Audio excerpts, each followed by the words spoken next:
আসসালামু আলাইকুম ওয়া রাহমাতুল্লাহি ওয়া বারাকাতুহু। আলহামদুলিল্লাহি রাব্বিল আলামিন। ওয়াসসালাতু ওয়াসসালামু আলা রাসূলিহিল কারীম ওয়া খাতামান নাবিয়্যিন নবিয়্যিনা মুহাম্মদ ওয়া আলা আলিহি ওয়া সাহবিহি আজমাইন। সুপ্রিয় দর্শক, পৃথিবীর যে প্রান্ত থেকে আপনারা এই মুহূর্তে টেন বাংলা টিভি স্ক্রিনের সামনে আছেন, সকলকে স্বাগত জানাচ্ছি মাহে রমাদান কারীমের, রমাদান মোবারকের বিশেষ আয়োজন ফুটিকা জীবন জিজ্ঞাসা, পাওয়ার্ড বাই স্বপ্নধরা আয়োজনে, সরাসরি আয়োজনে। এই সরাসরি আয়োজনে জীবন ঘনিষ্ঠ যে কোনো ধরনের প্রশ্ন আপনারা করতে পারবেন। কোরআন সুন্নাহর আলোকে আমরা ইনশাআল্লাহ আপনাদের প্রশ্নের জবাব শুনবো। আমি আছি আপনাদের সাথে একেএম ফিরোজ, আমাদের সাথে আজ স্টুডিওতে উপস্থিত আছেন আপনাদের প্রশ্নের জবাব দেওয়ার জন্য শেখ মাওলানা ফাহিমুর রহমান হাফিজাহুল্লাহ। আসসালামু আলাইকুম ওয়া রাহমাতুল্লাহি ওয়া বারাকাতুহু। ওয়ালাইকুম আসসালাম ওয়া রাহমাতুল্লাহি ওয়া বারাকাতুহু। শুকরান। বারাকাল্লাহু ফীকুম। মাশাআল্লাহ। আমরা আপনার কাছে আসবো দর্শকদের সরাসরি বিষয়গুলো জানবার জন্য। প্রিয় দর্শক, একটা বিষয় অবশ্যই আপনারা আমাদেরকে মনে করে সহযোগিতা করবেন, যারা আমাদের সাথে আয়োজনে যুক্ত হচ্ছেন। যখন কথা বলবেন, আপনি যে টেলিভিশন দেখছেন, টেলিভিশনের ভলিউমটা কমিয়ে কথা বলেন, এটা অনুরোধ। আমরা ইনশাআল্লাহ প্রশ্ন নিতে পারি। বারাকাল্লাহু ফীক। জি, আসসালামু আলাইকুম, বলুন। আসসালামু আলাইকুম। ওয়ালাইকুম সালাম ওয়া রাহমাতুল্লাহি ওয়া বারাকাতুহু। বলুন, কি প্রশ্ন? আমার প্রথম প্রশ্ন হলো যে 2-3 মাসের বাচ্চা যদি বাচ্চা প্রসাব যদি গায়ে লাগে যায়, তাহলে অনেকে বলে নাকি নামাজ হবে, এটা কি ঠিক না কাপড় চেঞ্জ করতে হবে? 1-2 মাস? 2 মাস, হ্যাঁ, 3 মাস এরকম। 1-2 মাসের বাচ্চার প্রস্রাব যদি গায়ে লাগে সেটা কি করতে হবে, তাই তো? হ্যাঁ হ্যাঁ। আর আমার দ্বিতীয় প্রশ্ন হলো যে আমরা যে আল্লাহর কাছে দোয়া করি, সেই দোয়াটা যে আমাদের কবুল হয়েছে বা আমাদের গুনাহ খাতা মাফ হয়েছে, সেটা কি আমরা বুঝবো? বুঝার কোনো উপায় আছে? সেটা কিভাবে বোঝা যাবে, তাই তো? জি, আসসালামু বোঝার কি আলামত আছে? ঠিক আছে, আমরা সবই বুঝবো ইনশাআল্লাহ। প্রথম শুরু করতে পারি। প্রথম প্রশ্ন জি, দিয়ে আলহামদুলিল্লাহ। 1-2 মাসের বাচ্চা। আলহামদুলিল্লাহ ওয়াসসালাতু ওয়াসসালামু আলা রাসূলিল্লাহ, আম্মা বাদ। আসলে পেশাব এটা একটা নাপাক। এখন যারা ওই নিউবর্ন বেবি, এরা যখন পেশাব করে, রাসূলুল্লাহ সাল্লাল্লাহু আলাইহি ওয়াসাল্লামের কাছে একবার বাচ্চাকে আনা হইল, তো সে পেশাব করে দিলেন। নবী আলাইহিস সালাম এটার উপর পানি ঢেলে দিলেন। এর দ্বারা উদ্দেশ্য হলো যে ছোট বাচ্চাদের পেশাবও যদি লাগে, তাকওয়া বা উত্তম হলে এটাকে পরিষ্কার পরিচ্ছন্ন করে তারপরে সালাত আদায় করা। জি জি, আমরা পরবর্তী প্রশ্নে যাব। জি, দর্শক কে আছেন বলুন। আসসালামু আলাইকুম। ওয়ালাইকুম আসসালাম ওয়া রাহমাতুল্লাহি ওয়া বারাকাতুহু। হুজুর, আমি সুনামগঞ্জ ধরমপাড়া থেকে ইমাম বলছিলাম। জি সাহেব, বলুন। আমার দুইটি প্রশ্ন। প্রথম প্রশ্ন হলো যে খানে কাবা, মসজিদে নববীর এবং এই আরেকটা মসজিদ মুসলমানদের জন্য সবচেয়ে মর্যাদাপূর্ণ জায়গা। প্রশ্ন হলো যে এই 3 জায়গায় ইবাদত করা আর বাহিরে ইবাদত করা, এই দুইটার মানে সোয়াদের এই অনুপাতটুকু যদি একটু বলতেন। আর 2 নম্বর প্রশ্ন হলো হুজুর, যে এই 3 জায়গায় তারা কতটুকু জায়গা নিয়ে, মসজিদে কানায় কাবা এবং মসজিদ নববী এবং আল-আকসা মসজিদ, কতটুকু জায়গা নিয়ে তারা এই মর্যাদা বহন করে চলেছে? ঠিক আছে, ধন্যবাদ। আমরা দ্বিতীয় প্রশ্ন, যেটা হচ্ছে যে দোয়া কবুল হওয়ার আমরা কিভাবে বুঝতে পারবো গুনাহ মাফ হয়েছে, দোয়া কবুল হয়েছে? আসলে দোয়া কবুল হওয়া বা গুনাহ মাফ হওয়া এটা আল্লাহ তাআলার হাতে। তো বান্দার বোঝার জন্য একটা বিষয় আছে, যেমন লাইলাতুল কদরের ব্যাপারে আসছে সহিহ হাদিসে। আয়েশা রাদিয়াল্লাহু তাআলা আনহা যখন নবী আলাইহিস সালামকে বললেন, আমি যদি বুঝতে পারি যে এটা লাইলাতুল কদর, আমি কি দোয়া করব? আল্লাহ নবী সাল্লাল্লাহু আলাইহি ওয়াসাল্লাম দোয়া শিক্ষা দিয়েছেন, আল্লাহুম্মা ইন্নাকা আফুউন তুহিব্বুল আফওয়া ফাআফু আন্না। এরপরের কথা হলো যে এটা যে লাইলাতুল কদর পেয়েছি আমি কিভাবে বুঝবো? সকালবেলা তোমার ভিতরে একটা তৃপ্তি কাজ করবে। তো আমরা এটার আলোকে বলতে পারি যে যখন আমরা আল্লাহর দরবারে কোনো দোয়া করব, সেই দোয়াটা কবুল হয়েছে কিনা। প্রথমত এটা রেজাল্ট দেখা যাবে, হতে পারে। আর না হয় আপনার হৃদয়ে একটা তৃপ্তি অনুভব হবে যে আল্লাহ রাব্বুল আলামিন মনে হয় আমার দোয়াকে কবুল করেছেন। আর যে কোনো দোয়া, এটা কিন্তু আল্লাহ রাব্বুল আলামিন ফিরিয়ে দেন। আল্লাহ তাআলা ইরশাদ করেছেন, উদউনি আস্তাজিব লাকুম, আমাকে তোমরা ডাকো, আমার কাছে দোয়া করো, আমি তোমাদের সেই ডাকে সাড়া দিব, তোমাদের সেই দোয়া কবুল করব। তো হতে পারে যে আমার দোয়াটা সাথে সাথে আমি রেজাল্ট পেয়ে যাব, হতে পারে এটা আমি একটু বিলম্বে পাবো, অথবা এটার বিনিময়ে অন্য কিছু পাবো। আবার হতে পারে যে আমি আখিরাতে গিয়ে এই দোয়ার প্রতিদানটা পেয়ে যাব। মুমিনের দোয়া কখনো বিফলে যায় না, যদি সেটা সত্য হয়ে থাকে, হক হয়ে থাকে, এবং তার আয় রোজগার যদি হালাল হয়ে থাকে। আশা করি আপনি বুঝতে পেরেছেন। সেক্ষেত্রে মানে বিশ্বাসটা রাখতে হবে আমার দোয়া কবুল হবে, এই বিশ্বাসটা। হ্যাঁ, এবং আরেকটা হাদিসে আছে যে রাসূলুল্লাহ সাল্লাল্লাহু আলাইহি ওয়াসাল্লাম বলেন যে তুমি যখন দোয়া করবে, তখন তুমি আল্লাহর কাছে আজম করে দোয়া করো যে আল্লাহ, আপনি আমাকে দিতেই হবে, আর কে দিবে? আপনি ছাড়া তো আমাকে দেওয়ার আবদার, কেউ একদম নাই। আবদার করতে হবে একদম মজবুত ভাবে। এই জন্য রব্বুল আলামিন দোয়া কবুল করেছেন, বিশ্বাস হৃদয়ে রাখতে হবে এবং আশা করা যায় পাওয়ার আশা নিয়ে দোয়া করতে হবে, অনুভূতি ওনার ভিতরে জাগ্রত হবে ইনশাআল্লাহ। আহসান আহসান, বারাকাল্লাহু ফিক। একটা প্রশ্ন নেব, জি দর্শক বলবেন। আসসালামু আলাইকুম ওয়া রাহমাতুল্লাহি ওয়া বারাকাতুহু। ওয়ালাইকুম আসসালাম, জি আরিফ সাহেব বলুন। যে আমার প্রশ্ন, আমরা জানি যে জাকাতের হলে 1 বছর পরিমাণ হলে তখন জাকাত মানে এটাকে নেশাব পরিমাণ ধরা হবে। এখন আমি এই কিছুক্ষণ আগে ইউটিউবের মধ্যে দেখলাম, আমার থেকে মনে করেন 1 লাখ টাকা আছে, 1 বছর হয়েছে, এর মধ্যে আমি 50,000 টাকা পাইছি, তখন আমাকে আবার 10 লাখ টাকার জাকাত দিতে বলতেছে, এটা কি সত্য? 1 লাখ টাকার জাকাত হবে কি না, তাই তো? 1 লাখ টাকা তো আগে আমার ছিল, এটা 1 বছর হয়েছে, এর মধ্যে আমি 50,000 টাকা পাইছি, আবার এটা 10 লাখ টাকা। 1.5 লাখ টাকার মতো জাকাত দিতে হবে কিনা, তাই তো? হ্যাঁ, তখন কি 10 লাখ টাকা জাকাত দিতে হবে না 1 লাখ টাকা জাকাত দিতে হবে? ঠিক আছে, আমরা শুনবো আপনার বিষয়ে, আসছি। এই যে পরেরটা হচ্ছে কাবা, বাইতুল আকসা, মসজিদুল মুনাওয়ারা, এই তিনটা সওয়াবের তারতম্য, এটা জি জি, প্রত্যেকটা মসজিদেই সালাত আদায়ের ভিন্ন ভিন্ন সওয়াব সহিহ হাদিস এসেছে। তার ভিতরে কেউ যদি বাইতুল্লাহ শরীফে সালাত আদায় করে, আল্লাহ রাব্বুল আলামিন তাকে 1 লক্ষ গুণ বেশি সওয়াব দান করেন। আর কেউ যদি মানে মসজিদে নববীতে সালাত আদায় করে, তাহলে রব্বুল আলামিন তাকে 1000 গুণ সওয়াব দান করেন। অনেকে যদিও 50,000-এর কথা বলেছেন, কিন্তু সেই হাদিসে যেটা এসেছে 1000 গুণ সওয়াব আল্লাহ রাব্বুল আলামিন মসজিদে নববীতে আদায় করলে দান করেন। আর এগুলোর যে মানে মসজিদুল হারাম, এটার চতুর্দিকে একটা সীমানা আছে, ওই হুদুদ দেওয়া আছে, ওই সীমানার পর্যন্ত হলো মসজিদুল হারাম। কিন্তু মসজিদে হারামে যেটা এবং হারামের এরিয়ার ভিতরে কেউ যদি সালাত আদায় করেন, আশা করা যায় তিনি সওয়াব পাবেন।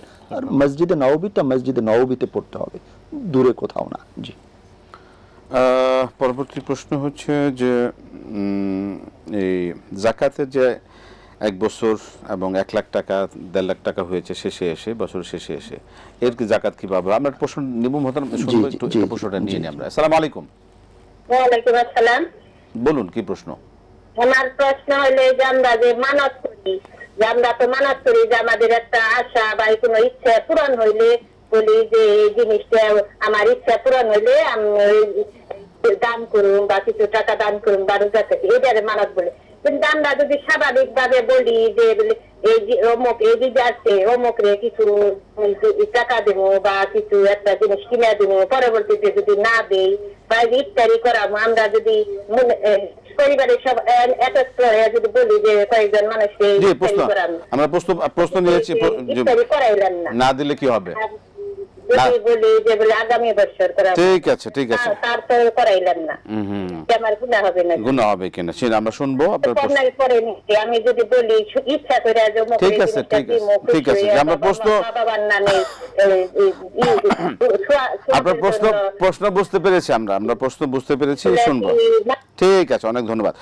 আপনি শুনবেন, আমরা প্রশ্ন জবাব শুনবো এক এক করে, আমরা ধারাবাহিকভাবে আসছি। আমরা জীবন ঘনিষ্ঠ যে কোনো বিষয়ের প্রশ্ন জবাব আমরা শুনবো কোরআন সুন্নাহর আলোকে। আমরা যে একটা প্রশ্ন নিতে পারি। জি, আসসালামু আলাইকুম। আসসালামু আলাইকুম। ওয়ালাইকুম সালাম ওয়া রাহমাতুল্লাহ। আসসালামু আলাইকুম হুজুর, আমি জিজ্ঞাসা করতে চাচ্ছি। বলুন, আমরা শুনছি প্রশ্ন আপনার। আজকে শেষ রাত্রে আমার বড় ভাই মারা গেছে, আরো 10 বছর আগে তাকে স্বপ্ন দেখছি যে সে আমার সাথে কথা বলতেছে। আচ্ছা, এখন এটা কিসের ইঙ্গিত? উনি কি কোন মানে কবরবাসী হিসাবে কি অবস্থায় আছে, বা আমি কি দান খরচ করতে পারি, তার জন্য কি করতে পারি, এটা একটু জানতে চাচ্ছি। আচ্ছা, একটা প্রশ্ন হলো, জি, ফেতরা কিভাবে দান করব? ফেতরা কিভাবে দেব? তাদেরকে দান করব, কিভাবে দান করব? একসাথে সব টাকা এক গুণে দিয়ে দেব, আলাদা করে দেব, এটা জানতে চাচ্ছি। জি, অনেক ধন্যবাদ। আমরা শুনবো আপনার বিষয়ে, আসছি এক এক করে। জাকাতের প্রশ্নটা কি শুনেছিলেন মোহতারাম? জাকাতের এক বছর, জি নাম শুনেছেন। মানত যদি পূরণ না হয়, না, জাকাতের প্রশ্নটা আমরা এখন জি জাকাতের, আলহামদুলিল্লাহ। এক ভাই প্রশ্ন করলেন যে ওনার কাছে নেশাব পরিমাণ সম্পদ ছিল, হয়তো জাকাত যেদিন তিনি হিসাব করেন তার কিছুদিন আগে আরও কিছু সম্পদ যুক্ত হয়েছে, তাকে কিন্তু পুরোটারই জাকাত দিতে হবে। যেমনিভাবে যদি আপনার ওই জাকাত যেদিন আপনি নির্ধারণ করবেন বা গণনা করবেন, হিসাব করবেন, এর আগে যদি আপনার অনেক সম্পদ কমে যেত, আপনি কিন্তু এটা জাকাত দিতেন না। তো সুতরাং আমাদের দুইটা বিষয়েই সচেতন হতে হবে। যেমনিভাবে প্লাস হলে আমাদেরকে ওটাকে সংযুক্ত করতে হবে, মাইনাস হলে সেটাকে কমিয়ে দিতে হবে। জি, ঠিক। এটা হলো নিয়মিত জাকাত দাতার জন্য এই মাসআলা। 1 লাখ টাকা কি জাকাত? না, এটা ওনার নেশাব পরিমাণ যদি নেশাব পরিমাণ যদি হয়, যদি হয় তখন উনি জাকাত দিবেন। কিন্তু এখন 1 লাখ টাকা ছিল যেটা নেশাব হয় নাই, না, এখন যদি আরো 50,000 আসার পরে নেশাবটা পুরো হয়ে যায়, তাহলে যেই দিন তিনি 50,000 পেলেন সেই দিন থেকে 1 চন্দ্রবর্ষ তিনি হিসাব করবেন। জি। জি, মানতের প্রশ্নটা, মানত পূরণ হলে আচ্ছা, প্রথম কথা হলো আমাদের মান্নত যেটা হলো নিয়তটাকে কঠিনভাবে করা, যে আমার এই কাজ হলে আমি এটা করব। সেক্ষেত্রে যদি সেই মান্নতটা সহি তরিকায় হয় তাহলে ওই মান্নত পূরণ করতে হবে, এটা ওয়াজিব। যেমন আপনি নিয়ত করলেন যে আমার যদি একটা কাজ আছে বা আমার ছেলেটা যদি পরীক্ষায় পাশ করে আমি 2 রাকাত নফল নামাজ পড়ব, এটা ওয়াজিব হয়ে গেছে, আপনাকে এটা আদায় করতে হবে। হযরত ওমর রাদিয়াল্লাহু তাআলা আনহু জাহিলি জামানায় মসজিদুল হারামে এতেকাফ করার জন্য, একদিন এতেকাফ করার জন্য নিয়ত করেছিলেন জাহিলি অবস্থায়। নবী আলাইহিস সালাম বললেন তুমি তোমার এই মান্নতকে পূরণ করো। তো এই জন্য আমাদের মান্নতটাকে পূরণ করা উচিত। আপনার সাধারণ নিয়ত যে আমি তো এবার 10 জন মিসকিনকে বা 10 জন রোজাদারকে আমি ইফতার করাবো, সাধারণ নিয়ত করছেন, নিয়তের কারণে কিন্তু আপনি একটা আমল সওয়াব পেয়ে গেছেন, আলহামদুলিল্লাহ। এবার যখন এই আমলটা করবেন তখন আপনি 10 থেকে 700 গুণ আল্লাহ তাআলা চাইলে কাউকে আরো বেশি দিতে পারেন এই রমাদান মাসে। সুতরাং আমাদের ইমানদাররা যারা একটা নেক আমল করলেই, মানে নিয়ত করলেই একটা সওয়াব পেয়ে যাবে, যখন সে আমলটাকে পূরণ করবে সে 10 গুণ সওয়াব পাবে। আপনার যদি সাধারণ কোনো নিয়ত থাকে, নিজেরা মিলে নিয়ত করছেন আমরা 10 জন 20 জন মিসকিনকে ইফতার করাবো, তাহলে এটা মানে পালন করাটা উত্তম।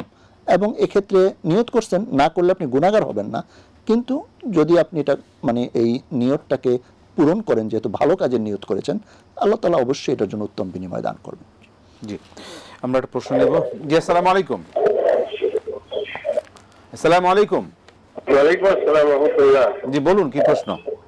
আমার 2টা প্রশ্ন আছে। জি জি। একটা প্রশ্ন হলো ফরজ নামাজে দোয়া মাসরার পরে রাব্বানা আতিনা পড়া যাবে কিনা, আর সিজদায় যে সুবহুল কুদরত পড়া যাবে কিনা, এটা। আর একটা হলো আমার ওয়াইফ নামাজ পড়ার সময় তার হালকা সামনে থেকে ঝুলে, এটা কি কোনো সমস্যা আছে কিনা? কেন ঢুলে, কেন পড়ে যায় নাকি? ঢুলে কোন দিকে, সামনে দিকে পড়ে যায়? কেন ঢুলে, কেন ঢুলে ঢুলে দরকার কি? জি মোহতারাম, জি, স্বপ্নে তার ভাইকে দেখেছেন, বড় ভাই মারা গিয়েছেন, তাকে দেখেছেন, এটা আসলে কি? এটার কোনো বিশেষ আপনি যে স্বপ্নে যদি কাউকে দেখতেই পারেন তার জন্য দোয়া করেন, তার জন্য আপনি প্রয়োজনে সাদাকা করেন, তার জন্য আল্লাহর কাছে ইস্তেগফার করেন, এটাই এখন করণীয়। কিন্তু স্বপ্নে দেখেছি বিদায় উনি কষ্টে আছেন, আমাকে দেখা দিচ্ছেন, কোনো মৃত ব্যক্তি কাউকে দেখা দিতে পারে না, এই সুযোগ তার কাছে নাই। এটা হয়তো আল্লাহ তাআলা আপনাকে দেখার ইন্তজাম করে দিয়েছেন, আপনি তার জন্য দোয়া করেন, তার জন্য আপনি সাদাকা করেন, ইস্তেগফার করেন, এটাই করণীয় আমাদের জন্য। জি। পরের প্রশ্নটা ইম্পর্টেন্ট, ফিতরা বিষয় জানতে চাচ্ছেন, কাকে দিবেন, কিভাবে দিবেন? ফিতরা দেওয়ার খাত হলো যারা ফোকারা মাসাকিন, নবী আলাইহিস সালাম বলেছেন এটা তু'মাতুল লিল মাসাকিন, মাসাকিনদের জন্য এটা একটা আনন্দের বিষয় হবে। আরেকটা হলো যে আমার কাফারাতুন, মানে যে আমি যে সিয়াম রাখলাম এটা যেন কাফারা হবে। তো এই জন্য এই ফিতরাটা 2 ভাবে দেওয়া যায়। একটা হলো আপনি ওই খাদ্যশস্য দ্বারা, প্রচলিত খাদ্যশস্য দ্বারা দিতে পারেন, আরেকটা হলো এর অর্থমূল্য দিতে পারেন। এক্ষেত্রে আমরা যদি অর্থমূল্য দেওয়ার ক্ষেত্রে চিন্তা করি যে 10 টাকা করে আমি অনেকজনকে দিব, এটা দেওয়ার চেয়ে আপনি একটা পরিবারকে ফিতরার সমুদয় অর্থ দিয়ে দেওয়া বা কয়েকজনের ফিতরাটা একটা পরিবারকে দেওয়া, তাহলে তারা ওইটার দ্বারা তাদের সেই ঈদের দিনের আনন্দটা আর একটু বাড়বে। আমরা 10 টাকা 20 টাকা অল্প যদি দেই তাহলে কিন্তু তাদের আনন্দটা ওইভাবে আমরা তারা পাবে না, এটা স্বাভাবিক হয়ে যাবে, চাহিদা পূরণে সেরকম সহযোগিতা হবে না। এই জন্য ফিতরাটা একজনকে দেওয়া বা একটা পরিবারকে দেওয়াটা উত্তম। জি, পরবর্তী প্রশ্ন নেব দর্শক। জি, আসসালামু আলাইকুম। ওয়ালাইকুম আসসালাম, আমি রংপুর থেকে বলছিলাম। জি বলুন। আমার কিছু টাকা ব্যাংকে ছিল, আচ্ছা। তো কিছুদিন আগে এক আত্মীয় এসে হঠাৎ করে অর্ধেক টাকা ধার নিয়ে যায়। অর্ধেক নিয়ে চলে গেছে। এখন আমি বাকি যে টাকা আছে ওটার শুধু যাকাত দিব না সবটা মিলেই যাকাত দিব? অর্ধেক কতটুকু আছে পরিমাণটা? আমার 5 লক্ষ ছিল, 2.5 লক্ষ দিয়ে দিছি আর 2.5 লক্ষ আছে। আচ্ছা ঠিক আছে। টাকা সেটাকে 1 বছর হয়েছে আপনার এই টাকাটা আছে যে ব্যাংকে? এই টাকাটা হচ্ছে গত রমজান থেকে আমি জব করি, হাজবেন্ড সংসার চালায়, কিছু খরচ করার পরে আস্তে আস্তে টাকাটা আমার জমে আসছে। মানে গত 1 বছরে যে একদিনে টাকাটা হয়েছে তা নয়, মানে গত মাসেও টাকা কিছু অ্যাড হয়েছে। মানে 1 বছরের মধ্যে কি আপনার এই যেটা নেসাব সেটা হয়েছে 1 বছরের মধ্যে শেষে? 1 বছর শেষে এসে এখন কত আছে? এখন আছে আমার ওই যে 2.5 লক্ষ। 2.5 লক্ষ আছে, ঠিক আছে, আমরা শুনবো আপনার বিষয়ে। আমরা প্রশ্ন পেয়েছি, ফেতরা শুনলাম। এবার ফরজ সালাতে মাসুরার পর কি রব্বানা আতিনা এই দোয়া কি পড়া যাবে কিনা? পড়া যায়, সময় পান না ওটা পড়তে পারেন, পড়তে পারবেন। সালাতে সাধারণত অত সময় পাওয়া যায় না, যদি পাওয়া যায় আপনি দোয়া করতে পারেন। মানে ব্যক্তিগতভাবে যদি সুযোগ পান, ব্যক্তিগতভাবে সালাতে তো আপনি অনেক দোয়া করতে অনেক দোয়া করতে পারেন। রুকুতে দোয়া করতে পারেন, সাজদায় দোয়া করতে পারেন। রাসূলুল্লাহ সাল্লাল্লাহু আলাইহি ওয়াসাল্লাম দীর্ঘ রুকু দিয়েছেন, দীর্ঘ সাজদা দিয়েছেন, সেখানে তিনি আল্লাহ তাআলার দরবারে দোয়া করেছেন, হাদিসে প্রমাণিত আছে। পরবর্তী প্রশ্ন হচ্ছে যে সেজদায় সুবহান কুদ্দুসুন এটা কি পড়া যাবে কিনা, ঠিক আছে কিনা? সেটাও একই কথা, সময় পেলে পড়বে, পড়তে কিন্তু পারেন। সাধারণত সুন্নাহ হলো যে সুবহান রাব্বিয়াল আযীম, সুবহান রাব্বিয়াল আলা, এই দুইটার ভিতরে সীমাবদ্ধ থাকা সুন্নাহ ফরজ সালাতে। বাট নফলে আপনি চাইলে দোয়া করতে পারেন, নিজের ইচ্ছা মতো যত তাসবিহ বৃদ্ধি করতে চাইলে পারেন। পড়তে পারেন। জি, পরের প্রশ্ন হলো যে স্বপ্নে যে পরের প্রশ্ন হচ্ছে যে, তার স্ত্রী আছেন যিনি, তিনি নামাজে এরকম ঢুলেন, তো এই ঢোলা কি ঠিক আছে কিনা? আচ্ছা আচ্ছা, নামাজে আসলে স্থির হয়ে দাঁড়িয়ে থাকাটা আল্লাহ তাআলার দরবারে এটাই সুন্নাহ, এটাই নিয়ম আর কি। সেখানে মানে এই ইচ্ছাকৃতভাবে তো ঢোলা উচিত না, তবে কেউ যদি ঢুলে তাকে সতর্ক করে দেওয়া যায়, আপনি ঢোলাঢুলি করেন না আর কি। মানে অনেকে একটু বেশি আবেগী বা একটু খেয়ালি হয়ে যাওয়ার না না, সেই আবেগটা তো এটা ঠিক না, এভাবে এটা ঠিক না, এটা ঠিক হবে না। জি, আমরা পরবর্তী একটা প্রশ্ন নেব। জি, আসসালামু আলাইকুম। আসসালামু আলাইকুম রাহমাতুল্লাহ। ওয়ালাইকুম আসসালাম রাহমাতুল্লাহ। জি, বলুন কি প্রশ্ন? জি, ওয়ালাইকুম আসসালাম রাহমাতুল্লাহ।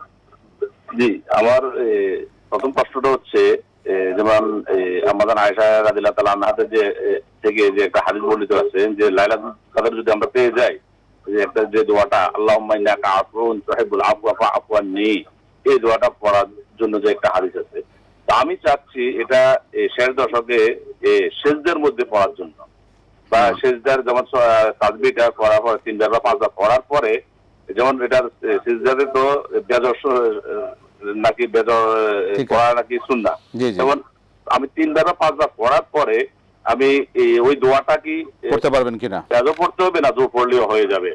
বেজর পড়লে আবার জোর হয়ে যাচ্ছে, এটা এবং প্রথম প্রশ্ন। ঠিক আছে। জি, দ্বিতীয় প্রশ্ন হচ্ছে যাকাত নিয়ে। আমার ছোট ভাই, আমরা সবাই আলাদা থাকি, সবাই সেপারেট আলাদা। আমার ছোট ভাই তার শুধু ঘর ভিডিওতে আছে, এর বাইরে কোনো জায়গা নাই। এখন আমি এবং আমার বড় ভাই আমাদের নেশা পরিমাণ জাকাতের একটা আছে, পরিমাণ টাকা আছে। মানে ছোট ভাইকে জায়গা দিতে পারবেন কিনা, এটা তো প্রশ্ন। জি জি জি, হ্যাঁ, ছোট ভাই ধন্যবাদ দিতে পারবো, দিতে পারবেন কেন? আমরা শুনবো, এক এক করে আসছি, যে কোনো প্রশ্নের জবাব শুনবো কোরআন সুন্নাহর আলোকে। একটা প্রশ্ন নিয়ে নিই আমরা। জি, আসসালামু আলাইকুম দর্শক, বলুন। ওয়ালাইকুম আসসালাম ওয়া রাহমাতুল্লাহি ওয়া বারাকাতুহু। জি, বলুন। জি, নিসাব পরিমাণ কত? নিসাব, ঠিক আছে, ধন্যবাদ, আমরা শুনবো আপনার বিষয়ে। মোহতারাম, জি, টাকা ব্যাংকে যেটা আছে 5 লাখ টাকা ছিল, সেখানে থেকে অর্ধেক আরেকজনকে দেয়া হয়েছে, ধার দেয়া হয়েছে 2.5 লাখ টাকা। এখন এই টাকারকে জাকাত দিতে হবে কিনা? আলহামদুলিল্লাহ ওয়াসসালাতু ওয়াসসালামু আলা রাসূলিল্লাহ। জি, যিনি এই প্রশ্ন করেছেন, যদি আপনি টাকা ধার দিয়ে থাকেন কয়েকদিনের জন্য, 2-1 মাস পরে দিয়ে দিবে, তাহলে এই টাকারও জাকাত দিতে হবে। কিন্তু যদি এমন হয় যে কাউকে ধার দিয়েছেন, আপনি চাচ্ছেন মাসকে মাস বছরকে বছর চলে যাচ্ছে, আপনাকে ফেরত দিতেছে না, তাহলে সেটা আপনি হিসাব করবেন না, ওটা যখন পাবেন তখন থেকে আবার সেটার হিসাব হবে। এখন আপনার কাছে যা আছে এটার উপরে জাকাত দিবেন। তবে যদি অল্প সময়ের জন্য হয় তাহলে পুরোটার উপরে জাকাত দিতে হবে। মানে সময়ের মধ্যে, হ্যাঁ, যদি অল্প সময় আমি চাইলেই দিয়ে দিবে, এরকম হলে তাহলে পুরোটা হিসাব করে, সপ্তাহের জন্য দিয়ে পুরোটা হিসাব করে দিতে হবে। পুরোটার জাকাত দিতে হবে। পর হচ্ছে যে কদরের রাত্রে যে দোয়া শেষ দশকে যেটা, সেটাকে শেষ দেয় গিয়ে কি এই যে এটা কি জোর পড়তে হবে না বেজোর পড়তে হবে? সাজদায় দোয়া করা মানে আসলে রাসূলুল্লাহ সাল্লাল্লাহু আলাইহি ওয়াসাল্লামের সুন্নাহ হলো তাসবিহ পাঠ করা। তাসবিহর পরে আপনি চাইলে দোয়া করতে পারেন, এবং সেক্ষেত্রে জোর বেজোরের কোনো বিধান নাই। দোয়া যেমন হয় একবার করে পড়তে পারেন, বেশি বেশি পড়তে পারেন, এতে কোনো অসুবিধা নাই। কারণ বান্দা যখন সাজদায় থাকে সে তার রবের সবচেয়ে নিকটবর্তী থাকে, এই সময় সে আল্লাহর কাছে দোয়া করতে পারে। আমরা একটা প্রশ্ন নেই। জি, আসসালামু আলাইকুম। আসসালামু আলাইকুম ওয়া রাহমাতুল্লাহ। ওয়ালাইকুম সালাম, বলুন। রাহমাতুল্লাহ। জি সাহেব, আমি কুমিল্লা থেকে সাইফুদ্দিন মাসুম। জি, মাসুম সাহেব। জি জি, আমি একটা সংশোধনী একটু আগে যে প্রশ্ন করছিলাম যে ছোট ভাইকে জাকাত দেওয়া যাবে কিনা, ওর কুমিল্লাতে নরমাল একটা ফ্ল্যাট আছে যেটার ভাড়া ও 7-8 হাজার টাকা পায়, যেটা মূল্য আছে 20-25 লক্ষ টাকা আর কি, এটা বলতে বলে গেছি। যে আর এমনি ঘর বিটে ঘরের বাড়ির জায়গা আছে এতটুকুই, ওকে কি জাকাত দিতে পারবো কিনা? মানে তার অভাব তো আছে, তাই না? জি জি, মানে তার অভাব তো আছে, অভাব, তার তো ক্রাইসিস, সমস্যা আছে তো, তাই না? জি হ্যাঁ হ্যাঁ হ্যাঁ, ও যেটা ইনকাম আসে 7,000-8,000 দিয়ে ও চলে না। ঠিক আছে, ঠিক আছে, ঠিক আছে, আমরা শুনবো আপনার বিষয়ে আসছি আমরা এক এক করে।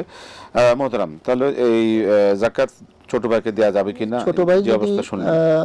যাকাতের খাতগুলোর ভিতরে যে কোনোটার ইনি উপযুক্ত হন, ফুকারা মাসাকিন হন, অভাব থাকে, তাকে দেওয়া যাবে। তবে এক্ষেত্রে কথা হলো যে আপনারা ভাইরা যারা আছেন সচ্ছল, আপনার ভাইয়ের জন্য এমন একটা ব্যবস্থা করে দেন যেন ওনাকে আর কখনো কারো কাছে হাত পাততে না হয়, তিনি নিজেই যেন এরপরে যাকাতদাতা হন বা স্বাবলম্বী হন, সচ্ছল হন, এই ব্যবস্থাটা করে দেওয়া আপনাদের দায়িত্ব, কর্তব্য। জি, চমৎকার। জি, আমরা প্রশ্ন নেব, সরাসরি আয়োজনে আছে জীবন ঘনিষ্ঠ যে কোনো বিষয় জানতে প্রিয় দর্শক আপনারা ফোন করুন, প্রশ্ন করুন। এক্সট্রা পরিমাণ এটা কতটুকু? আচ্ছা, এক সা হলো এটার একটা ইখতিলাফি বিষয়।